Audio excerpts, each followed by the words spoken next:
Electromagnetic induction lecture 7 में खुशामदीद। इस lecture में हम मोशनल ईएमएफ के बारे में डिस्कस करेंगे।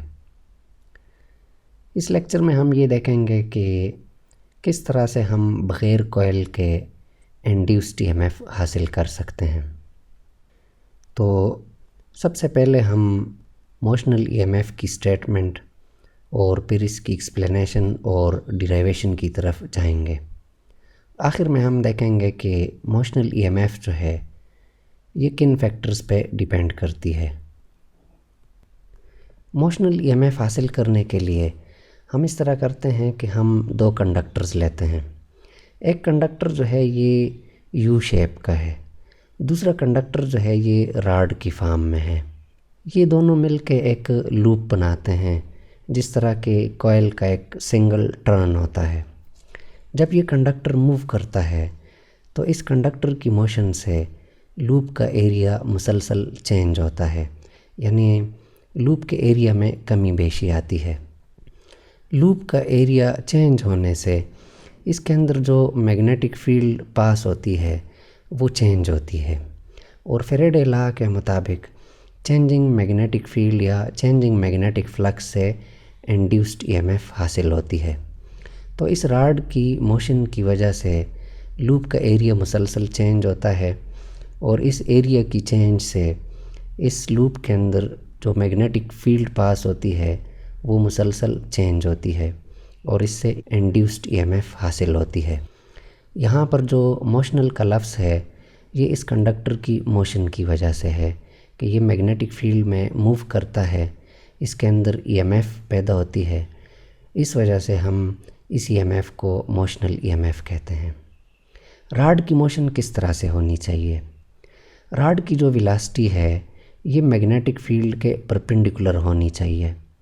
अगर किसी और सिमत में रॉड मूव करेगा तो या तो हमें कम ईएमएफ हासिल होगी या बिल्कुल नहीं होगी।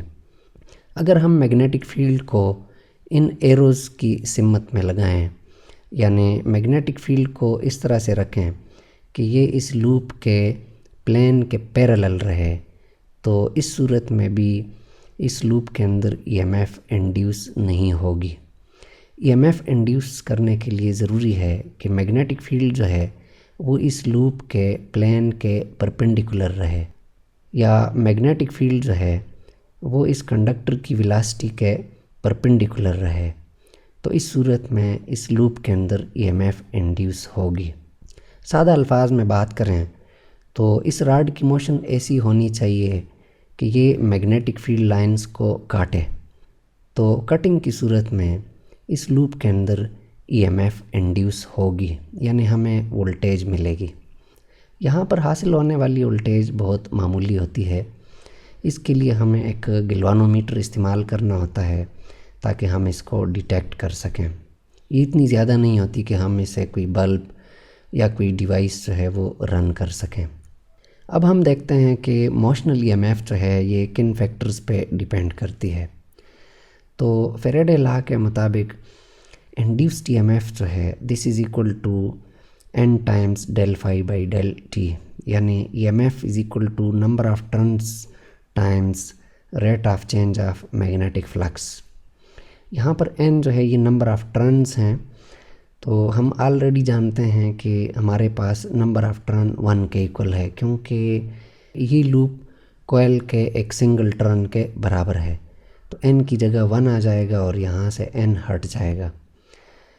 फाई की जगह हम यहाँ पर पुट करेंगे b डॉट a। पिछले चैप्टर में हमने बात की थी कि मैग्नेटिक फ्लक्स जो है ये b डॉट a के इक्वल होता है। b मैग्नेटिक फील्ड की इंटेंसिटी है और a जो है ये उस लूप का एरिया है जिसमें से हम मैग्नेटिक फील्ड को पास करते हैं।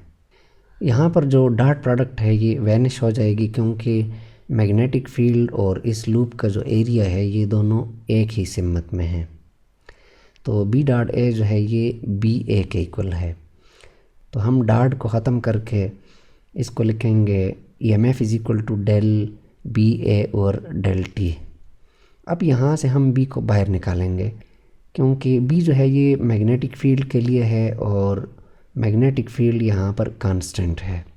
अगर यहाँ पर कोई चीज़ चेंजिंग है तो वो इस लूप का एरिया है। रॉड की मोशन की वजह से इस लूप का एरिया मुसलसल चेंज होता है। तो डेल यानी चेंज जो है ये हम ए के साथ यानी लूप के एरिया के साथ रखेंगे। अब इस लूप का जो एरिया है इसमें दो चीज़ें हैं, इस लूप की लंबाई और चौड़ाई, विड्थ और इसकी लेंथ। तो W जो है वो इसकी विड्थ है और L जो है वो इसकी लेंथ है। इस लूप की लेंथ कंडक्टर की लेंथ के बराबर है, जबकि विड्थ जो है ये चेंजिंग है। जब रॉड मूव करता है तो इस लूप की जो विड्थ है वो मुसलसल चेंज होती है। इस वजह से चेंज जो है वो हम विड्थ के साथ रखेंगे, लेंथ को हम बाहर निकालेंगे क्योंकि रॉड की जो लेंथ है वो चेंज नहीं होती। अब विड्थ में जितनी चेंज आती है वो रॉड की वेलोसिटी के बराबर है। रॉड जिस रफ्तार से आगे पीछे मूव करता है, इसकी जितनी हरकत है उस हिसाब से इस लूप की विड्थ चेंज होती है। तो हम कह सकते हैं कि ये जो rate of change of width है this is equal to rate of change of displacement of the rod, यानी वेलोसिटी ऑफ द रॉड। जिस हिसाब से रॉड मूव करता है उस हिसाब से लूप की विड्थ चेंज होती है। तो rate of change of width के लिए हम पुट करेंगे यहाँ पर वेलोसिटी ऑफ द रॉड। तो मोशनल ईएमएफ जो है ये मैग्नेटिक फील्ड की स्ट्रेंथ पे डिपेंड करती है। अगर हम स्ट्रांग किस्म की मैग्नेटिक फील्ड के अंदर इस सेटअप को रखेंगे तो हमें ज़्यादा मोशनल ईएमएफ यहाँ पर हासिल होगी। मोशनल ईएमएफ डिपेंड करती है लेंथ ऑफ द रॉड। अगर रॉड की लेंथ ज़्यादा है तो उस हिसाब से लूप का जो एरिया है ये भी ज़्यादा बनेगा और उसके अंदर जो मैग्नेटिक फील्ड की चेंज आएगी वो भी ज़्यादा होगी और ज़्यादा ईएमएफ हासिल होगी। मोशनल ईएमएफ जो है ये रॉड की वेलोसिटी पे भी डिपेंड करती है। अगर रॉड को हम तेज़ी से हरकत दें तो मैग्नेटिक फील्ड की जो चेंज बनेगी वो ज़्यादा होगी और हमें पता है कि फैराडे लॉ के मुताबिक इंड्यूस्ड ईएमएफ जो है this depend on rate of change of magnetic flux. तो कंडक्टर की ज़्यादा वेलोसिटी की वजह से मैग्नेटिक फ्लक्स में ज़्यादा चेंज आएगी और हमें ज़्यादा मोशनल ईएमएफ हासिल होगी। इस टॉपिक के हवाले से अगर आपके जहन में कोई क्वेश्चन है या आपको कोई बात समझ में नहीं आई तो कमेंट में पूछ सकते हैं। Thanks for watching.